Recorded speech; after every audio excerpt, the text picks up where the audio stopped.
فرزند زہرا یہ حالات برے ہیں۔ کاشانہ بصیرت ایک ایسا مکمل یوٹیوب چینل جس پر محروم بصارت کے لیے بالخصوص اور تمام افراد کے لیے بالعموم سینکڑوں کی تعداد میں اسلامی کتب دستیاب ہیں۔ لہذا گزارش ہے کہ آپ اپنی ذمہ داری نبھاتے ہوئے کاشانہ بصیرت کو سبسکرائب کرنے کے ساتھ ساتھ بیل آئیکن کو پریس کیجیے تاکہ آپ علم کے حصول کے ساتھ ساتھ مذہب اہل بیت کی اشاعت میں بھی اہم کردار ادا کرتے رہیں۔ کاشانہ بصیرت۔ فرزند زہرا یہ حالات برے ہیں۔ السلام علیکم۔ کاشانہ بصیرت کے چینل پر ہم جس کتاب کا مل کر مطالعہ کر رہے ہیں وہ کتاب ہے الکوثر فی تفسیر القرآن، آیت اللہ محسن علی نجفی صاحب کی، سورہ آل عمران جلد دوم صفحہ نمبر 130۔ واعتصموا بحبل الله جميعا ولا تفرقوا واذكروا نعمة الله عليكم إذ كنتم أعداء فألف بين قلوبكم فأصبحتم بنعمته إخوانا وكنتم على شفا حفرة من النار فأنقذكم منها كذلك يبين الله لكم آياته لعلكم تهتدون۔ اور تم سب مل کر اللہ کی رسی کو مضبوطی سے تھام لو اور تفرقہ نہ ڈالو، اور تم اللہ کی اس نعمت کو یاد کرو جب تم ایک دوسرے کے دشمن تھے تو اللہ نے تمہارے دلوں میں الفت ڈالی اور اس کی نعمت سے تم آپس میں بھائی بھائی بن گئے اور تم آگ کے گڑھے کے کنارے تک پہنچ گئے تھے۔ اللہ نے تمہیں اس سے بچا لیا۔ اس طرح اللہ اپنی آیات کھول کر تمہارے لیے بیان کرتا ہے تاکہ تم ہدایت حاصل کرو۔ اس صفحے پر جو حوالہ جات استعمال ہوئے ہیں وسائل الشیعہ صفحہ نمبر 235، مستدرک الوسائل جلد 11 صفحہ نمبر 265، صفحہ نمبر 131۔ تشریح کلمات۔ اعتصموا، عین صاد میم، الاعتصام، کسی چیز کو پکڑ کر مضبوطی سے تھام لینا۔ حبل، رسی ملا دینا، ہر وہ چیز جس سے دوسری چیز تک پہنچا جائے۔ تفسیری آیات۔ اللہ کی رسی سے مراد اس کی کتاب اور اس کے رسول صلی اللہ علیہ وآلہ وسلم ہیں۔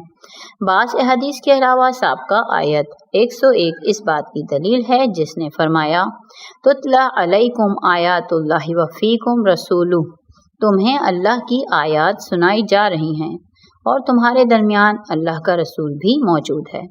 اس کے بعد ارشاد فرمایا وَمَن يَعْتَصِم بِاللَّهِ فَقَدْ هُدِیَ إِلَىٰ صِرَاطٍ مُسْتَقِیمٍ، اور جو اللہ سے متمسک ہو جائے وہ ضرور راہ راست پالے گا۔ اس سے معلوم ہوا کہ اللہ سے متمسک ہونے سے مراد اس کی کتاب اور اس کے رسول سے متمسک ہونا ہے۔ اللہ سے متمسک ہونے کا حکم دینے کے بجائے اللہ کی رسی سے متمسک ہونے کا حکم دیا گیا، جس سے معلوم ہوا کہ اللہ کی رسی اس کی کتاب اور اس کے رسول صلی اللہ علیہ وآلہ وسلم ہیں۔ اس سلسلے میں دوسرے اقوال میں تضاد نہیں ہے اور سب قابل جمع ہیں۔ وَاعْتَصِمُوا بِحَبْلِ اللَّهِ جَمِيعًا، جب اللہ تعالیٰ کی طرف سے یہ حکم آتا ہے کہ سب مل کر اللہ کی رسی کو مضبوطی سے تھام لو تو طبعی طور پر اذہان میں ایک خطرے کا احساس ہوتا ہے، گویا اللہ کی طرف سے خطرے کا اعلان ہو رہا ہے اور لگتا ہے کہ کوئی سیلاب آنے والا ہے اور غرق آب ہونے کا خطرہ ہے، یا کوئی طوفان آنے والا ہے جس سے امت کی کشتی کا شیرازہ بکھرنے والا ہے، یا کوئی آندھی آنے والی ہے جو اس انجمن کو منتشر کر دے گی، یا کوئی آفت آنے والی ہے جو اس باعظمت امت کو قعر مذلت میں گرا دے گی۔ لہٰذا بچنا ہے تو اللہ کی رسی کو مضبوطی سے تھام لو۔ ولا تفرقوا، اس جملے سے مذکورہ خطرے کی نوعیت کا پتہ چلتا ہے کہ یہ کس قسم کا سیلاب، کس قدر خطرناک طوفان اور کتنی مہلک آندھی ہے۔ اگر یہ امت اس خطرے سے دوچار ہو جاتی ہے اور حبل اللہ سے متمسک بھی نہیں ہوتی تو اس کا شرازہ کس طرح بکھر سکتا ہے اور اس کی عظمت کس طرح مذلت میں بدل سکتی ہے۔ اس صفحے پر حوالہ جات استعمال ہوئے ہیں۔ مفردات، صفحہ نمبر 132۔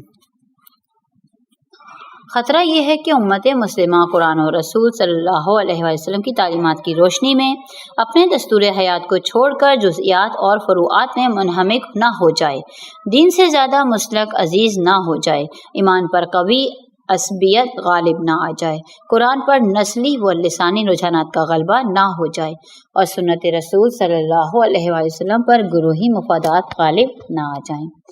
اس آنے والے خطرے کے پیش نظر قرآن متعدد مقامات پر اس امت کو تنبیہ کرتا ہے۔ پوائنٹ نمبر 1 ہے وَلَا تَنَازَعُوا فَتَفْشَلُوا وَتَذْهَبَ رِيحُكُمْ، آپس میں نزاع نہ کرو ورنہ ناکام رہو گے اور تمہاری ہوا اکھڑ جائے گی۔ إِنَّ الَّذِينَ فَرَّقُوا دِينَهُمْ وَكَانُوا شِيَعًا لَسْتَ مِنْهُمْ فِي شَيْءٍ إِنَّمَا أَمْرُهُمْ إِلَى اللَّهِ، جنہوں نے اپنے دین میں تفرقہ ڈالا اور گروہوں میں بٹ گئے، بے شک آپ کا ان سے کوئی تعلق نہیں ہے، ان کا معاملہ یقیناً اللہ کے حوالے ہے۔ وَأَنَّ هَذَا صِرَاطِي مُسْتَقِيمًا فَاتَّبِعُوهُ وَلَا تَتَّبِعُوا السُّبُلَ فَتَفَرَّقَ بِكُمْ عَنْ سَبِيلِهِ۔ یہ ہے پوائنٹ نمبر 3۔ ترجمہ، اور یہی میرا سیدھا راستہ ہے، اسی پر چلو اور مختلف راستوں پر نہ چلو ورنہ یہ تمہیں اللہ کے راستے سے ہٹا کر پراگندہ کر دیں گے۔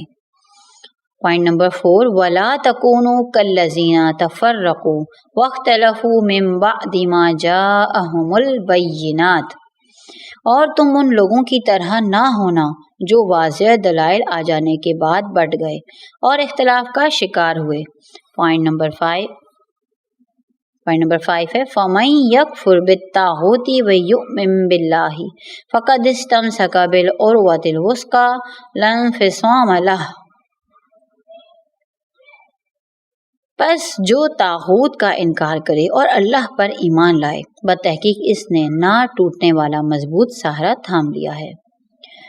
وَاذْكُرُوا نِعْمَتَ اللَّهِ عَلَيْكُمْ، اس امت کے حال کو ماضی سے مربوط کر کے یہ سمجھایا جا رہا ہے کہ تم اللہ کے اس احسان کو یاد کرو جب تم ایک دوسرے کے دشمن تھے تو اللہ نے تمہارے دلوں میں الفت ڈال دی، پس اس کی نعمت سے تم آپس میں بھائی بھائی بن گئے۔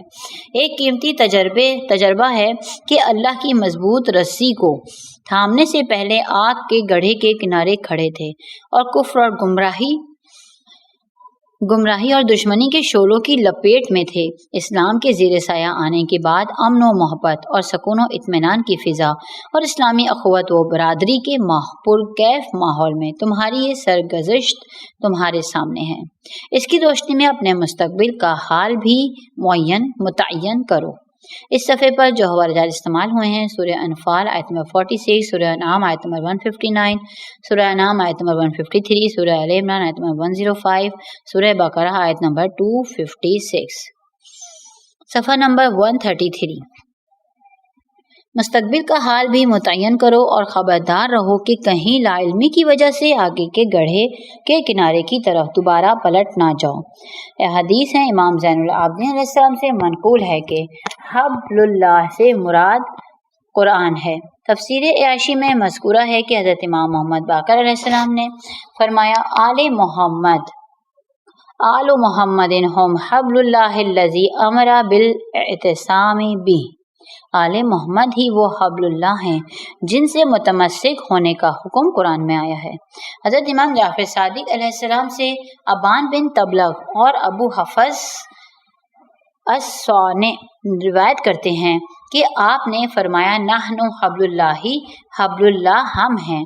ابن جبیر نے اپنی کتاب نخب میں عبدی سے روایت کی ہے اور محمد بن علی انیری عین نون یہ انیری نے بھی اپنی سند سے روایت کی ہے کہ ایک اعرابی نے رسول اللہ صلی اللہ علیہ وآلہ وسلم سے اس آیت کے بارے میں سوال کیا تو آپ صلی اللہ علیہ وسلم نے حضرت علی علیہ السلام کا ہاتھ پکڑ کر فرمایا ھذا حبل اللہ فاعتصموا بہ، یہ حبل اللہ ہیں ان سے متمسک رہو۔ ان دونوں روایتوں میں کوئی تضاد نہیں، کیونکہ حدیث ثقلین سے ثابت ہوتا ہے کہ قرآن و اہل بیت دونوں حبل اللہ ہیں، اور یہ اس بات کے منافی نہیں ہے کہ قرآن اور سنت رسول صلی اللہ علیہ وسلم حبل اللہ ہیں، کیونکہ اہل بیت رسول صلی اللہ علیہ وسلم ہی سنت رسول صلی اللہ علیہ وآلہ وسلم کے محافظ ہیں، امت رسول کے امام اور جانشین رسول صلی اللہ علیہ وآلہ وسلم ہیں۔ حدیث ثقلین ہے عن ابی سعید الخدری قال رسول اللہ انی تارک فیکم الثقلین کتاب اللہ عز وجل حبل ممدود ما بین السماء والارض وعطرتی اہل بیتی۔ ابو سعید خدری راوی ہیں کہ رسول اللہ صلی اللہ علیہ وسلم نے فرمایا، میں تمہارے درمیان دو گرا قدر چیزیں چھوڑے جا رہا ہوں، ایک اللہ کی کتاب جو ایک لمبی رسی ہے آسمان اور زمین کے درمیان، دوسری میری عطرت اور میرے اہل بیت ہیں۔ اس صفحے پر جو حوالجات استعمال ہوئے ہیں، المیزان جلد 3 صفحہ نمبر 378، بحار الانوار جلد 24 صفحہ نمبر 85، تفسیر العیاشی جلد 1 صفحہ نمبر 104، چند الفاظ کے اختلاف کے ساتھ، شواہد التنزیل جلد 1 صفحہ نمبر 169، تفسیر الثعلبی بنقل صراط المستقیم جلد 1 صفحہ نمبر 286، صراط المستقیم جلد 1 صفحہ نمبر 282، المناقب لابن شہر آشوب جلد 3 صفحہ نمبر 76، صفحہ نمبر 134۔ یہ حدیث رسول اکرم صلی اللہ علیہ وسلم سے تواتر کے ساتھ ثابت ہے، چنانچہ اس حدیث کو 35 اصحاب نے رسول اللہ صلی اللہ علیہ وسلم سے نقل کیا۔ فرقین کے محدثین، مفسرین، مورخین اور سیرت نگاروں کی ایک بڑی جماعت نے اپنی کتب میں اس حدیث کو ثابت کیا۔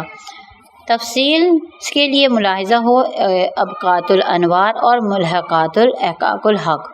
واضح رہے کہ قرآن و رسول صلی اللہ علیہ وسلم اور اہل بیت رسول صلی اللہ علیہ وسلم حبل اللہ کی تشکیل کے لیے ارکان کی حیثیت رکھتے ہیں، چنانچہ مجموعی طور پر یہ سب حبل اللہ ہیں۔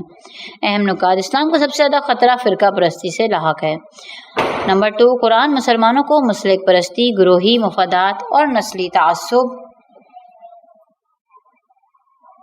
کو چھوڑ کر قرآن و سنت کی تعلیمات کی روشنی میں دستور حیات اپنانے کی دعوت دیتا ہے۔ وَلْتَكُن مِّنكُمْ أُمَّةٌ يَدْعُونَ إِلَى الْخَيْرِ وَيَأْمُرُونَ بِالْمَعْرُوفِ وَيَنْهَوْنَ عَنِ الْمُنكَرِ وَأُولَئِكَ هُمُ الْمُفْلِحُونَ۔ اور تم میں ایک جماعت ایسی ضرور ہونی چاہیے جو نیکی کی دعوت اور بھلائی کا حکم دے اور برائیوں سے روکے، اور یہی لوگ نجات پانے والے ہیں۔ تفسیر آیات: وَلْتَكُن کا جملہ امر اور حکم ہے، جس کے تحت واجب ہے کہ معاشرے میں ایک گروہ ایسا ہو جو امر بالمعروف اور نہی عن المنکر، خوبیوں کو عام اور برائیوں کو دور کرے۔ معاشرے میں انسانی اخلاقی اقدار کو زندہ رکھنا اور ان اقدار کا دفاع کرنا، ضمیر کو زندہ رکھنا اور اس میں احساس و شعور بیدار رکھنا امر بالمعروف نہی عن المنکر ہے۔ ایک صحت مند معاشرے کی تشکیل اور اسلامی معاشرے کو مختلف آلودگیوں سے پاک اور صاف رکھنے کے لیے امر بالمعروف نہی عن المنکر ایک فلٹر ہے، جس سے یہ صحت مند معاشرہ ہمیشہ پاک و صاف رہتا ہے۔ اسلام اپنے معاشرے میں ایک نظام دعوت قائم کر کے بیدار، باشعور اور ہمہ وقت مستعد معاشرہ تشکیل دینے کا اہتمام کرتا ہے، جس میں کسی ظالم کو ظلم، کسی خونخوار کو استحصال اور کسی استعماری طاقت کو سازش کرنے کا موقع ہی میسر نہیں آئے۔ صفحہ نمبر 135۔ وہ معاشرہ کبھی آسودہ حال نہیں ہو سکتا جس میں ظالم کو ظلم سے روکنے کے لیے کوئی طاقت، جرائم کو سیلاب کی روکنے کے لیے ایک بند اور وحشیانہ خواہشات کو قابو کرنے کے لیے کوئی لگام نہ ہو۔ یہ ایک عظیم ذمہ داری ہے اور ایک مشکل عمل ہے، کیونکہ اس کے لیے معاشرے کے مختلف عناصر سے مقابلہ کرنا پڑتا ہے۔ ظالم کو عدل و انصاف پسند نہیں ہوتا، مجرم کو پاکیزگی نفس اچھی نہیں لگتی اور متکبر کو تواضع راست نہیں آتی۔ خواہشات اور مفادات کے ایک لشکر جرار سے مقابلہ کرنا ہوتا ہے۔ الامر بالمعروف و نہی عن المنکر۔ قابل توجہ نقطہ یہ ہے کہ امر بالمعروف و نہی عن المنکر کسی مفادات پرستی اور دیگر دنیاوی عوامل کی وجہ سے نہیں ہے، بلکہ آپس کی محبت، اخوت اور ہمدردی کا نتیجہ ہے۔ یہ عمل نفرت اور نفوذ سے نہیں بلکہ محبت اور ہمدردی سے انجام پاتا ہے۔ والمؤمنون والمؤمنات بعضهم اولیاء بعض یأمرون بالمعروف وینہون عن المنکر۔ اور مومن مرد اور مومن عورتیں ایک دوسرے کے بہی خواہ ہیں اور وہ نیک کاموں کی ترغیب دیتے ہیں اور برائی سے روکتے ہیں۔ قوت جاذبہ قوت دافعہ کے بغیر کسی نظام اور انتظام میں توازن قائم نہیں رہ سکتا۔ امر بالمعروف و نہی عن المنکر اسلامی معاشرے میں صحت مند توازن برقرار رکھنے کے لیے قوت جاذبہ قوت دافعہ یہ معاشرہ معروف کا جذبہ اور منکر کا دفع کرتا ہے۔ اس فریضے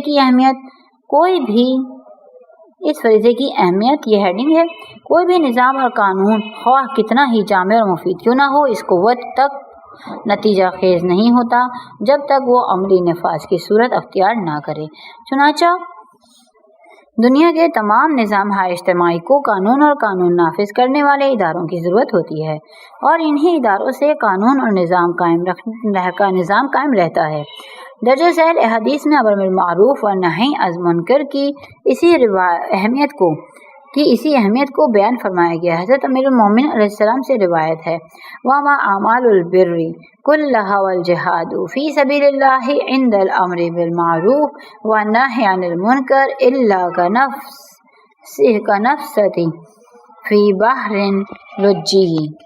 تمام نیک اعمال اور جہاد فی سبیل اللہ امر بالمعروف اور نہی عن المنکر کے مقابلے میں ٹھاٹے مارتے سمندر کے مقابلے میں ایک چھوٹی سے قطرے کی مانند ہیں۔ اس صفحے پر جو حوالے استعمال ہوئے ہیں سورہ توبہ آیت نمبر 71، سورہ وسائل الشیعہ آیت نمبر 134 جلد 16، وجوب امر نہیں صفحہ نمبر 136۔ ایک اور روایت میں آپ علیہ السلام کا ارشاد ہوتا ہے، غایت الدین الامر بالمعروف والنہی عن المنکر واقامۃ الحدود۔ دین کی غرض و غایت امر بالمعروف و نہی عن المنکر اور حدود شریعت کو قائم رکھنا ہے۔ نیز آپ علیہ السلام نے فرمایا، قوام الشریعۃ الامر بالمعروف والنہی عن المنکر واقامۃ الحدود۔ شریعت کی بنیاد امر بالمعروف و نہی عن المنکر اور حدود شریعت کو قائم رکھنا ہے۔ براہ مملکت امر بالمعروف اور نہی عن المنکر خوبیوں کو عام کرنے اور برائیوں سے دور کرنے کے ذریعے ایک مہذب قوم وجود میں آ سکتی ہے۔ قوم تہذیب و ثقافت کے مالک ہونے کی صورت میں شعور اور اس کی منزل پر فائز ہوگی کہ کسی ظالم کو ظلم و استحصال کرنے کا موقع نہیں دیا جائے گا، ورنہ ایک تاریخ معاشرے میں اس ظالم ملکی ثروت پر دن دہاڑے ڈاکہ ڈالتا ہے اور لوگوں کو پتہ نہیں چلتا، جیسا کہ ہمارے معاشرے کا حال ہے۔ مولا متقی حضرت علی علیہ السلام سے روایت ہے، لا تترکوا الامر بالمعروف والنہی عن المنکر فیولی اللہ امرکم شرارکم ثم تدعون فلا یستجاب لکم۔ امر بالمعروف والنہی عن المنکر کو ترک نہ کرو ورنہ اللہ تم پر بدترین لوگوں کو مسلط کر دے گا، پھر تم اس سے نجات کے لیے دعا کرو گے، تمہاری دعا قبول نہ ہوگی۔ اس سے معلوم ہوا کہ ایک تاریخ معاشرہ خود ظالم کو جنم دیتا ہے۔ مملکت خوشحالی یہ ہیڈنگ ہے۔ ایک باشعور قوم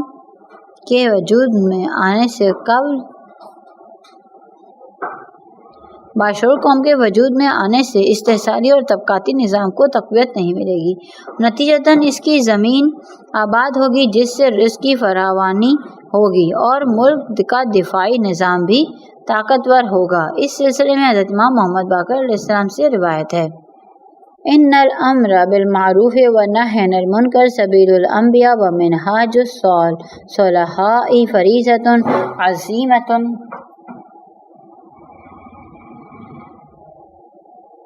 بها تقام الفرائض وتامن المذاهب وتحل المكاسب وترد المظالم وتعمر الأرض وينتصف من الأعداء ويستقيم الأمر۔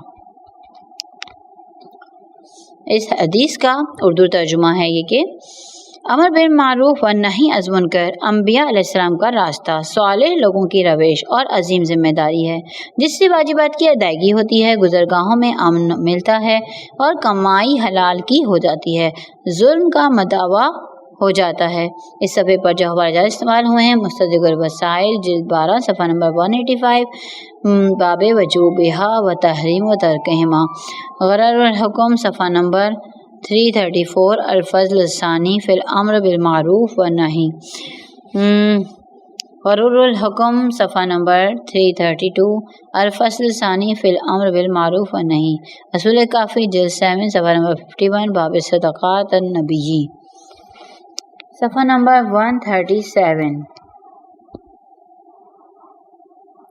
ظلم کا مداوع ہو جاتا ہے، زمین آباد ہو جاتی ہے، دشمنوں کی طرف سے انصاف مل جاتا ہے اور تمام معاملات درست رہتے ہیں۔ سلامتی کی ضمانت، یہ ہیڈنگ ہے۔ امر بالمعروف اور نہی عن منکر جن علماء صالح کی ذمہ داری ہوتی ہے، ان میں سے اکثر اس لیے اس فریضے پر عمل نہیں کرتے کہ انہیں لوگوں سے یہ خوف لاحق رہتا ہے کہ اگر میں حق بات کروں تو میرے مفادات خطرے میں پڑ جائیں گے۔ یہ حضرات اگر مولا متقیان حضرت علیہ السلام اور فرمان پر ایمان لائیں تو اس عظیم ذمہ داری سے سرخروئی کے ساتھ سبکدوش ہو جائیں۔ ان الامر بالمعروف والنہی عن المنکر لا یقربان من اجل ولا ینقصان من رزق، امر بالمعروف والنہی عن المنکر نہ موت کو نزدیک کرتا ہے نہ روزی میں کمی لاتا ہے۔ بدترین قوم، یہ ہیڈنگ ہے۔ ظاہر ہے کہ ایک معاشرے کے تمام تر سعادتوں سے بہرمند کرنے والا یہ نظام دوچار ہو گیا۔ حضرت امام محمد باقر علیہ السلام سے ہی روایت ہے کہ جس کی ابھی ہے بئس القوم قوم یعیبون الامر بالمعروف ونہی عن المنکر، بدترین قوم وہ قوم ہے وہ قوم ہے جو امر بالمعروف و نہی عن المنکر کو معیوب سمجھتی ہے۔ رسالت میں آپ صلی اللہ علیہ وسلم سے روایت ہے کہ آپ صلی اللہ علیہ وسلم نے فرمایا لا یزال الناس بخیر ما امروا بالمعروف ونہوا عن المنکر وتعاونوا علی البر والتقوی فاذا لم يفعلوا ذلك نزعت منهم البرکات وسلط بعضهم على بعض ولم یکن لهم ناصر فی الارض ولا فی السماء۔ جب تک لوگ امر بالمعروف اور نہی عن المنکر، نیکی اور تقوی پر ایک دوسرے کی مدد کرتے رہیں گے، خیر و عافیت میں رہیں گے، اور اس بات کو جب وہ ترک کر دیں گے تو ان سے برکتیں سلب ہو جائیں گی اور وہ ایک دوسرے پر مسلط ہو جائیں گے، اور ان کے لیے کوئی مددگار نہ زمین میں ہوگا نہ آسمان میں۔ یہ فریضہ کون ادا کرے؟ یہ ہیڈنگ ہے۔ آیت کا مفہوم یہ ہے کہ تم میں سے ایک جماعت ایسی ضرور ہونی چاہیے جو یہ ذمہ داری انجام دے، یعنی اس کے لیے ایک خاص صنف متعین نہیں ہے بلکہ جزا ذیل شرائط موجود ہیں۔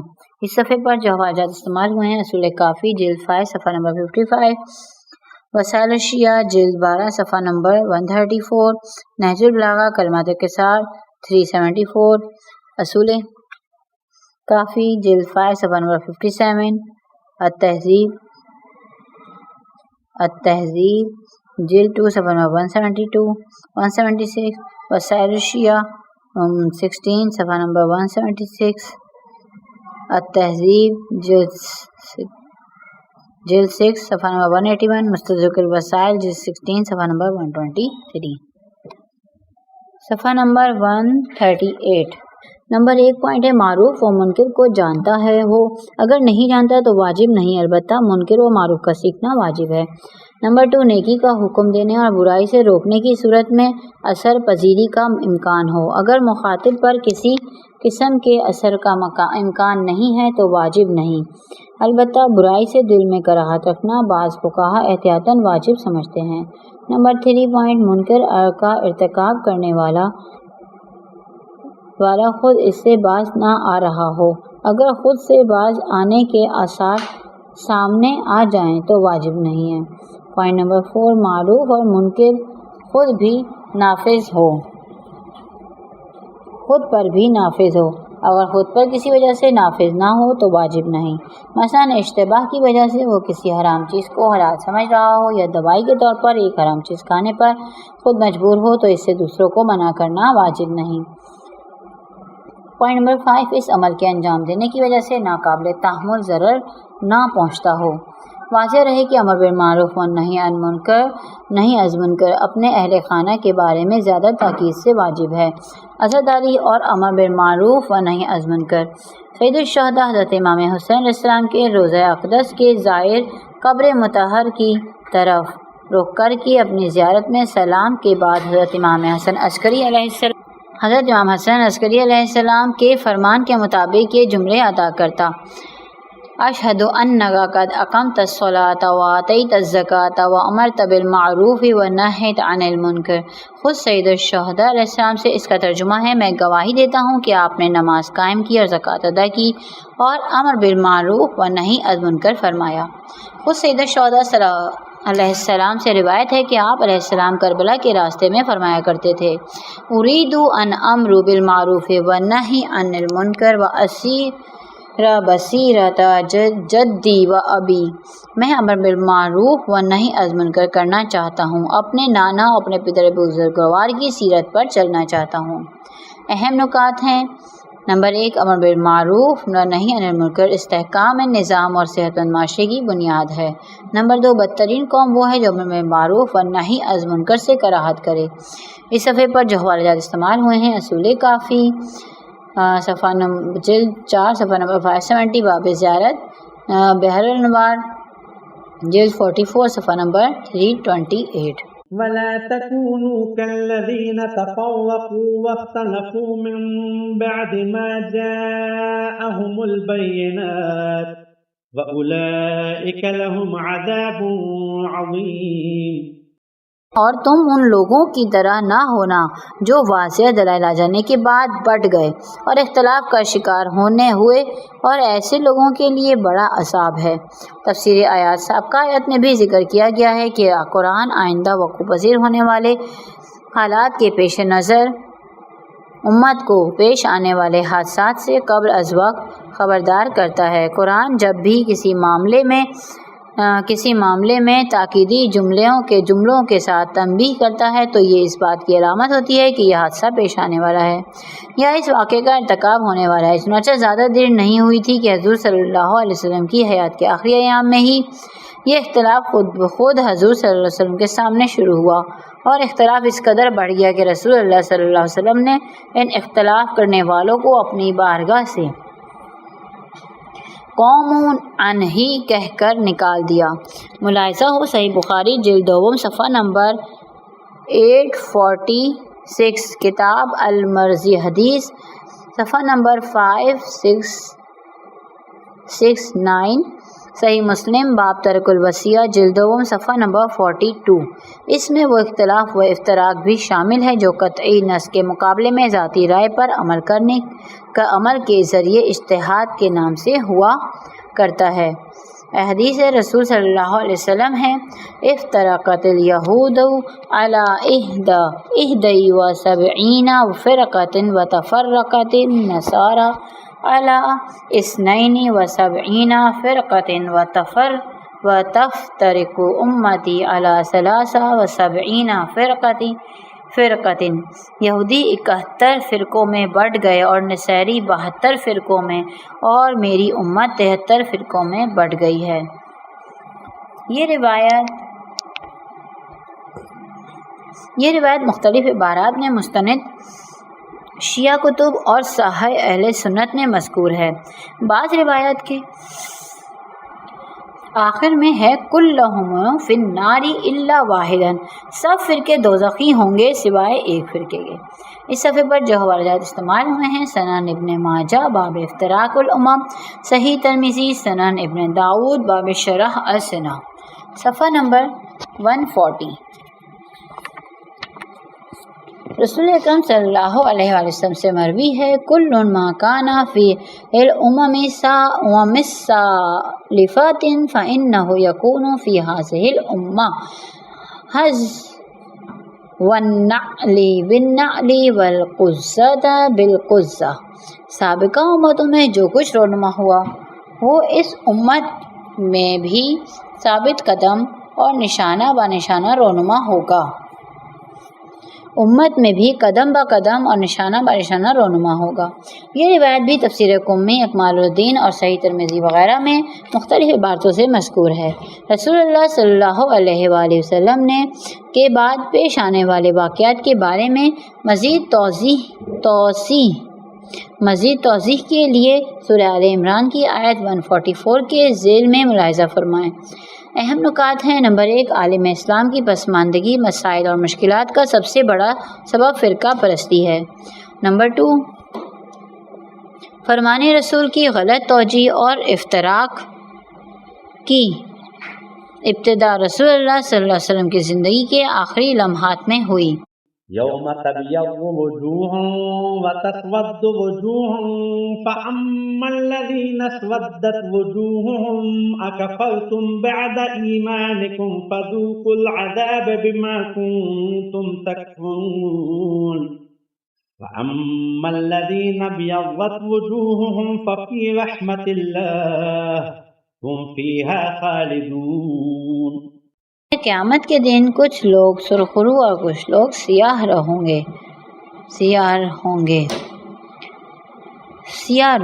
گے۔ پس روسیاہ لوگوں سے کہا جائے گا، کیا تم نے ایمان لانے کے بعد کفر اختیار کیا؟ پس اب اپنے اس کفر کے بدلے عذاب چکھو۔ اور جن کے چہرے روشن ہوں گے وہ اللہ کی رحمت میں ہوں گے، جس میں وہ ہمیشہ رہیں گے۔ تفسیر آیات۔ سابقہ آیت میں 2 قسم کے احکام بیان ہوئے ہیں: دعوت الہی الی الخیر و تفرقہ بازی سے اجتناب۔ اس آیت میں 2 نتائج بیان ہو رہے ہیں جو سابقہ 2 آیت سے مربوط ہیں۔ بعض 2 آیت الی الخیر پر عمل کرتے ہیں، وہ فلاح پائیں گے۔ بعض قیامت وہ خوش ہوں گے اور ان کے چہرے منور ہوں گے، جب تفرقہ بعض لوگ عذاب عظیم اور تاریکیوں میں ہوں گے اور ان کے چہرے سیاہ ہوں گے۔ نمبر 1 پوائنٹ، اکفرتم بعد ایمانکم۔ ایمان کے بعد کفر سے مراد بعض لوگ اہل کتاب کو لیتے ہیں اور بعض لوگ رسول اللہ صلی اللہ علیہ وسلم کے بعد مرتد ہونے والے اہل بدعت کو لیتے ہیں۔ ان میں خوارج بھی شامل ہیں۔ بعض منافقین مراد لیتے ہیں آیت کی تعبیر میں ایمان کے بعد کفر کا ذکر، لہٰذا ان میں رسول اللہ صلی اللہ علیہ وسلم کے بعد مرتد ہونے والے مصداق قرار پاتے ہیں۔ چنانچہ حضرت علی علیہ السلام سے روایت ہے کہ یہ لوگ اہل البدع والاہواء، اہل بدعت اور خواہش پرست لوگ ہیں۔ پوائنٹ نمبر 2 ہے فَأَمَّا الَّذِينَ اسْوَدَّتْ وُجُوهُهُمْ۔ جن کے چہرے چمکتے ہوں گے وہ رحمت خدا میں ہمیشہ رہیں گے۔ چہروں کے چمکنے سے مراد آخرت کی کامیابی سے چہروں کی خوشی سے کھلنا مقصود ہو سکتا ہے۔ بہرحال اہل جنت کے چہرے منور ہوں گے اور ان کے آگے بھی نور ہوگا۔ یوم تری المؤمنین والمؤمنات یسعی نورہم بین ایدیہم وبایمانہم۔ قیامت کے دن آپ مومنین اور مومنات کو دیکھیں گے جو کہ ان کا نور ان کے آگے آگے اور ان کے دائیں بائیں جانب دوڑ رہا ہوگا۔ اہم نکات: نمبر 1، افتراق و پروگانڈگی انسان کو روسیہ بنا کر کفر کی وادی میں دھکیل دیتی ہے۔ نمبر 2 پوائنٹ ہے دعوت الی الخیر انسان کی سرخروئی اور حیات ابدی کے ضامن ہے۔